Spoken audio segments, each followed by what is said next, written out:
Welcome to another edition. This is Extra Time on Gagasi FM. Makaab Simtho Dladla alongside to Makaab, and we're building up to African Cup of Nations. And I thank you so much for joining us.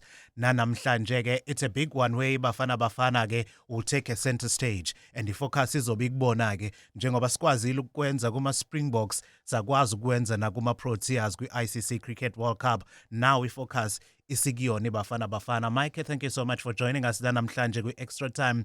But I guess, Beg, let's look at the group that we are in the African Cup of Nations and also the teams that we will be facing in this year's tournament. You know, if I honestly look at the groups, I think we've got a favourable draw. Yeah. You've got Mali, who are a talented team, but they've never quite set the African Cup of Nations stage alight. Mm-hmm. You've got Namibia, who on a given day we should beat, honestly. And then you've got a Tunisian team that haven't quite lived up to the standards of the great Tunisian teams of the past. Yeah. Now, we all know that there are 6 groups. So the top 2 teams from each group, and then the 4 best placed third teams go through to the round of 16. And that's why I'm saying, if I look at the other groups, we have to have a strong chance of qualifying. For me, the group of death is Group C. In Group C, you've got Cameroon, Gambia, Guinea, and Senegal. Tough group. I'd rather be in the group with Mali, Namibia, and Tunisia.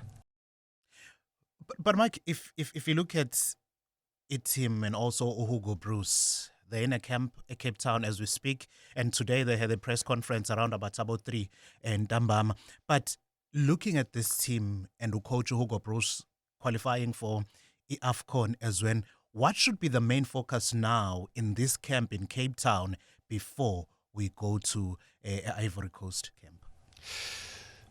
I would say combinations. Tactics are important, but they will vary, I believe, from game to game. But definitely combinations, building the spirit. And one thing that Hugo Broos has done well, and it was mentioned by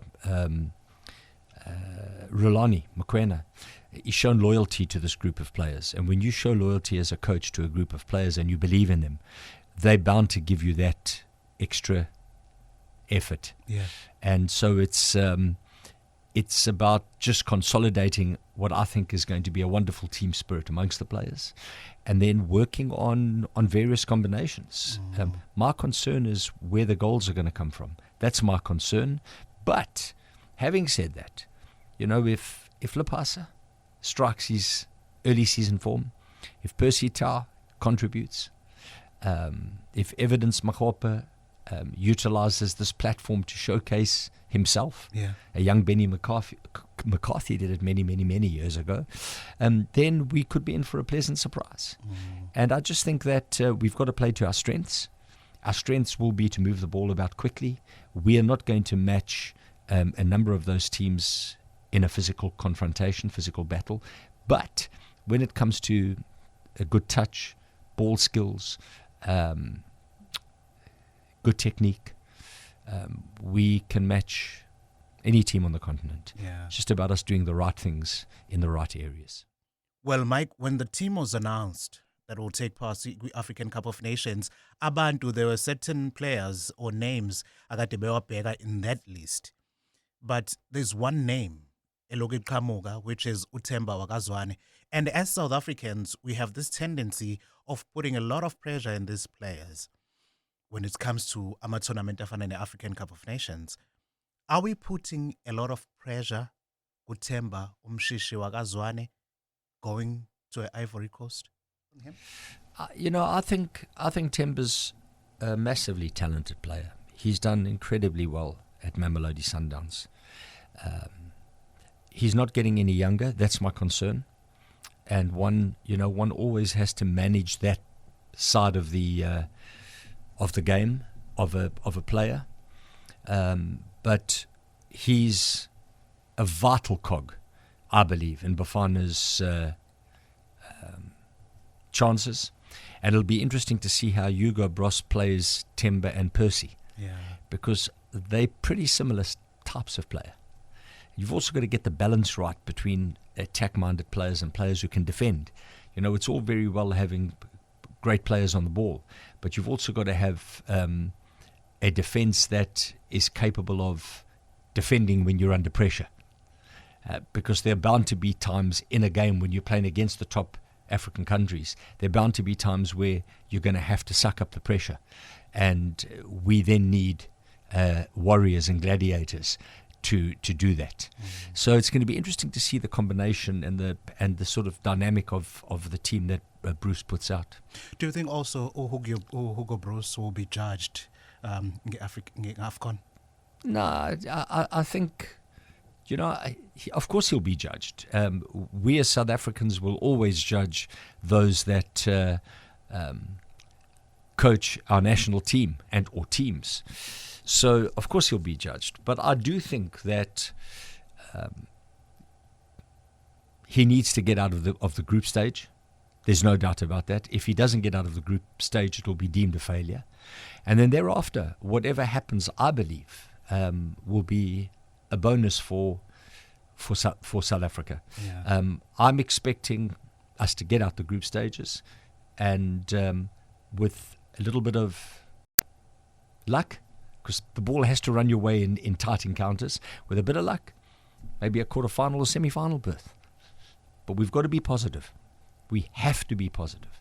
Maybe, Mike, looking at the African Cup of Nations, it's where some of our players showcase their talent.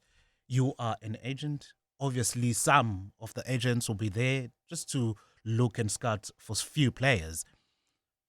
Do you think also going to this encounter, players in their mind will say, I'm going there to play and perform at my level best so that I can make move abroad? Of course it is. Somebody spoke to me about the African Cup of Nations and what I thought about it in terms of showcasing African talent.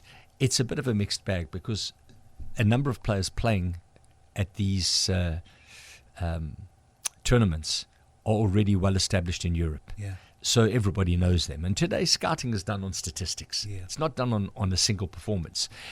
Where it does become interesting are for the relatively unknown players who may set the stage alight. That could be a ticket to greater things for them.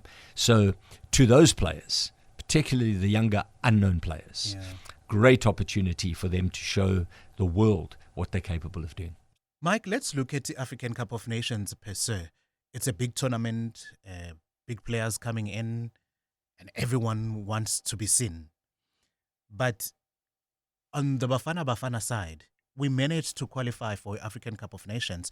Do you think Hugo Broos should use this tournament maybe to prepare his team to qualify for such bigger events as the Soccer World Cup? Absolutely. I mean, this team has to do well for us to have confidence in qualifying for the big tournaments. They have to do well. I do suspect that there will be changes at the end of AFCON in the playing personnel. Let's hope there are no changes in the coaching personnel, because let's hope that the team does really well and there's continuity in coaching. If it doesn't do well, I suspect that we will have a change in coaching staff, and with that will come quite a drastic change in playing personnel. In closing, Mike, it's a big event, African Cup of Nations, and this team of Bafana under guidance yake Hugo Broos going to Ivory Coast, what should coach and players avoid? You're probably talking to the wrong person when it comes to that question. I, as a football coach, always believed that the majority of my input, the majority of my effort would be on the way we play, perfecting the way we play. What are our strengths?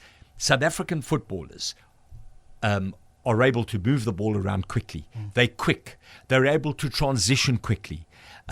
So we need to master that. I would, without a doubt, not be playing a deep line, because then you're inviting world-class players to come at you in the danger areas.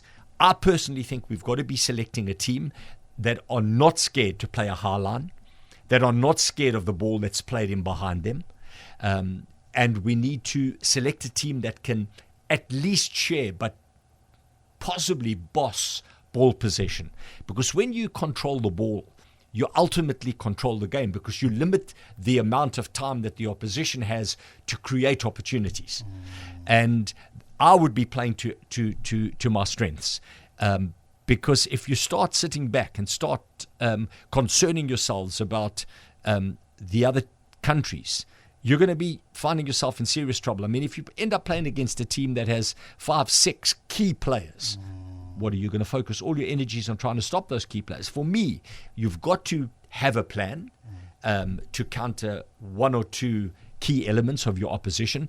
But for the main, focus on doing what you believe you're good at and perfecting it. What is our strength, Mike, as we go to this AFCON? We have pace. We have the ability to move the ball around quickly. And we do have pace up front. Yeah. We have the ability to move the ball around quickly. We have the ability, if we play the Sundown style of football, to go from attack, defense to attack transitions quickly and get, try and pressure the ball without having to fall back. Yeah. I think those are the key elements of the way we as a South African team can play. You've seen Mamelodi Sundowns conquer the African Football League. Yeah. Okay, beating Al Ahly and beating the top teams in Africa through playing that style of football. We have to play that type of football, I believe, to have a chance of achieving a positive result. So you're saying we'll advance group I stages? think we'll advance through the group stage. No, it won't be easy. It's never easy at this level, but I do think that we'll reach the knockout stages, and thereafter, let's see how we fare and how we play in the group stages before we comment on how far we think we'll get in the knockout stages. Well, thank you so much, Mike. And now we thank you so much, KZN, for joining us again namhlanje la Extra Time on Gagasi FM. If you have any comments, ungaqhubeka nje ucomment la so waphendula ama-comments akhe igama uSimtho Dladla alongside Mike Makaab. Asihlangane on Friday ku Extra Time.